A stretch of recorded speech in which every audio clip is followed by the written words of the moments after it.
his dream interpretation was key in what Nebuchadnezzar did. It was key in Nebuchadnezzar possibly turning his life around to following the true God.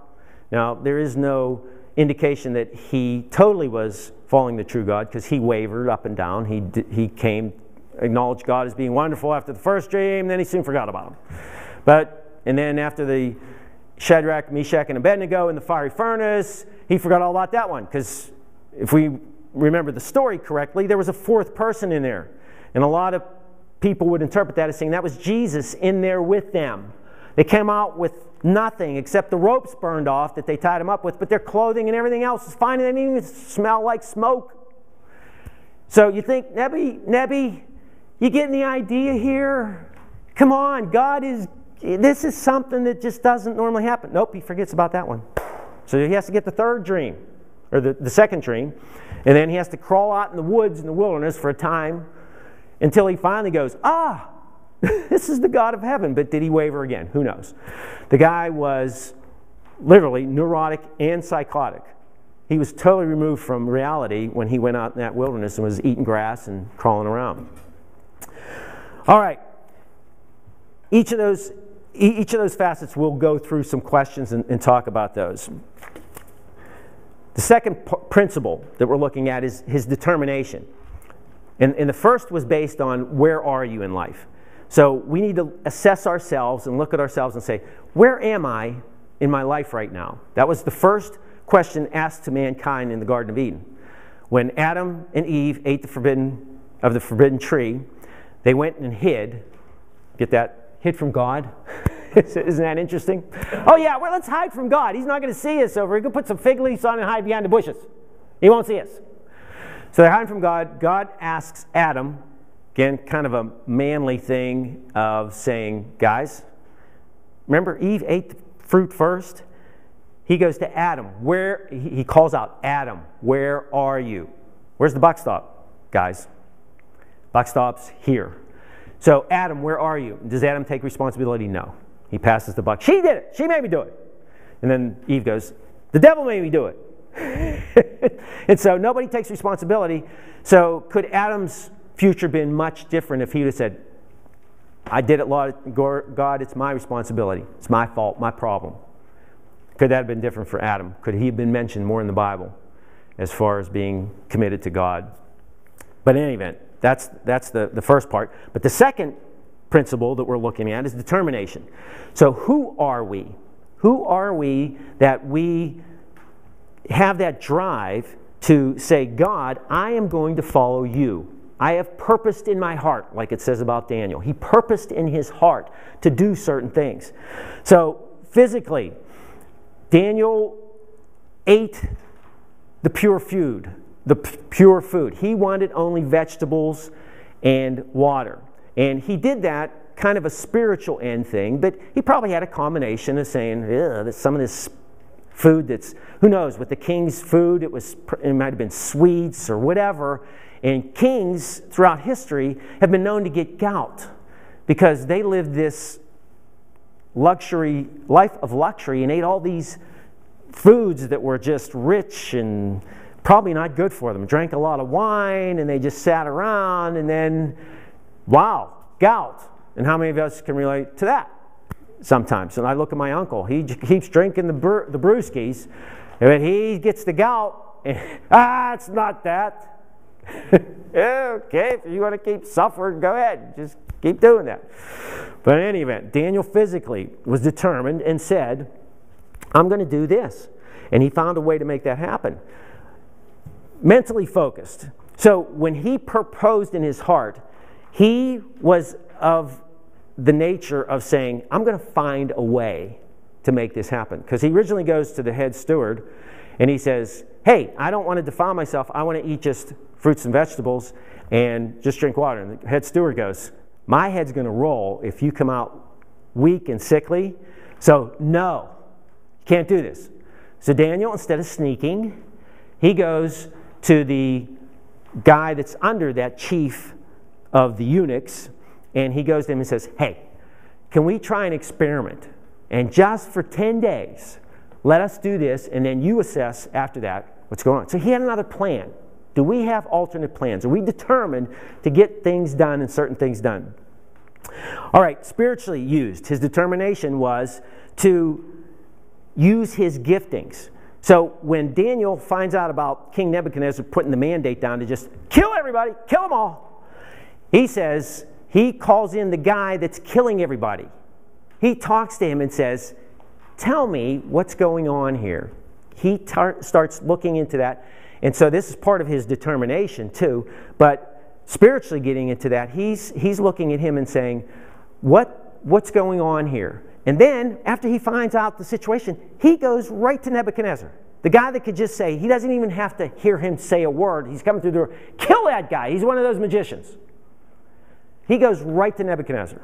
Now, that takes some boldness on his part. Are we that determined? Are we that spiritually in tune and saying, and I look at that as the confidence of God. It's kind of a confidence of God saying, God's going to resolve this. And just like we had Shadrach, Meshach, and Abednego talk to Nebuchadnezzar, and they go, King, you don't have to ask us whether we didn't bow down to that God or not. We didn't, and we won't. And our God can deliver us from that fiery furnace, and if he doesn't, that's fine, but he can deliver us from that fiery furnace.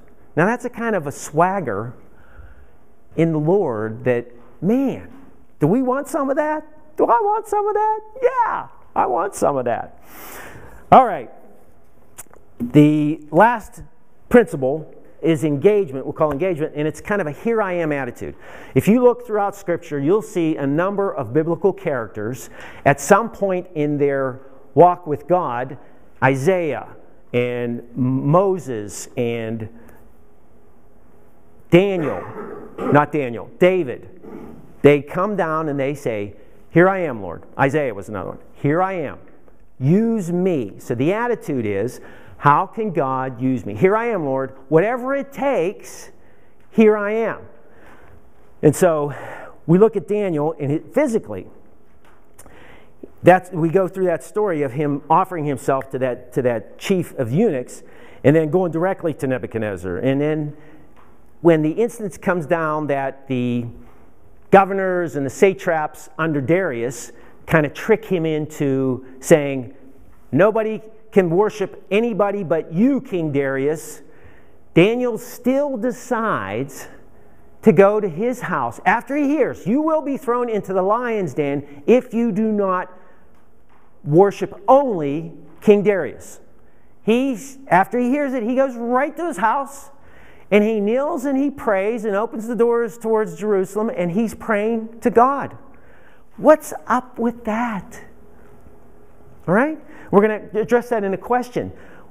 Wasn't there some alternative here without being blasphemous towards God and worshiping an image? Couldn't he be just a little more subtle with that? He goes and bam, physically manifests his worship and says, boom.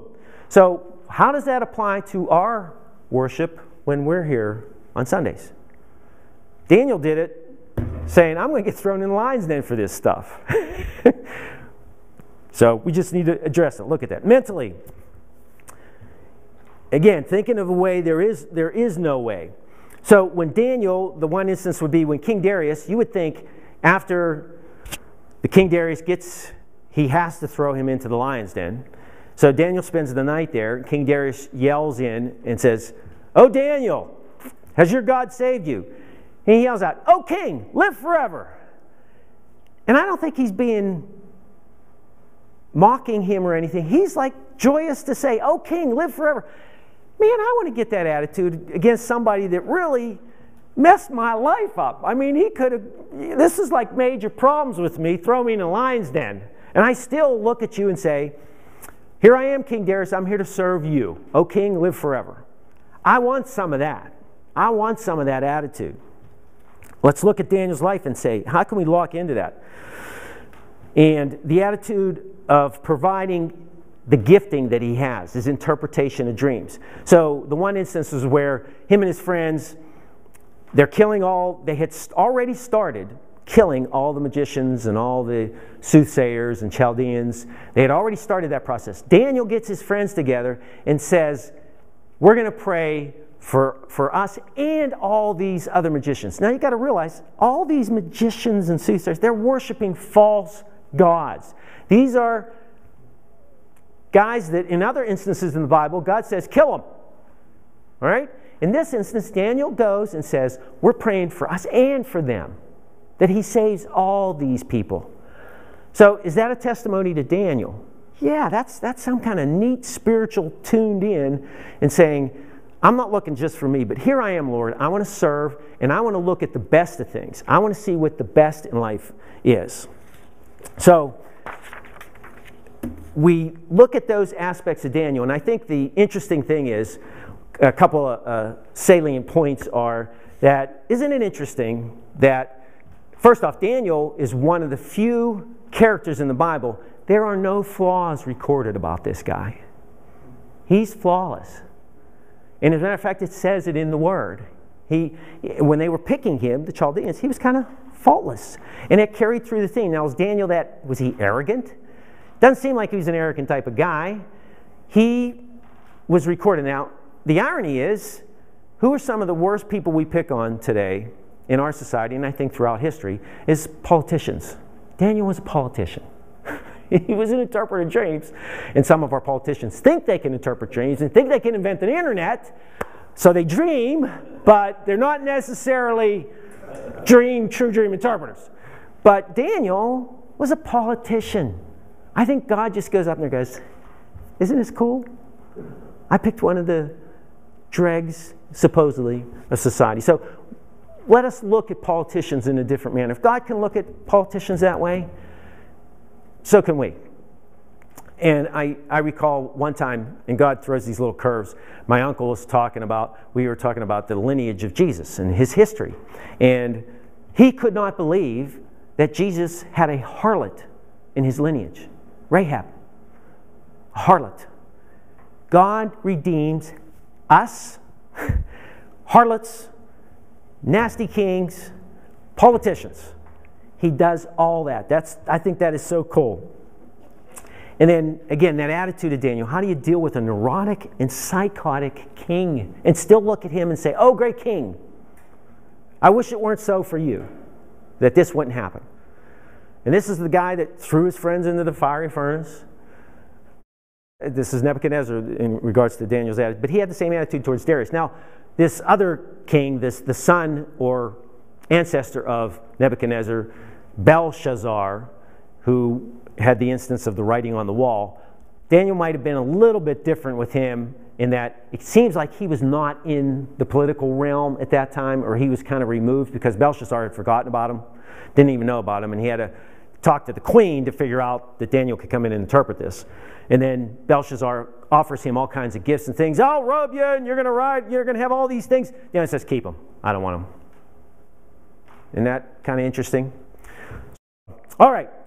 We have this good story. We got some good questions to go over, and we're going to be talking to a young man named Jim Christiana, who is a state representative from Beaver County, and he has some interesting viewpoints on the political arena.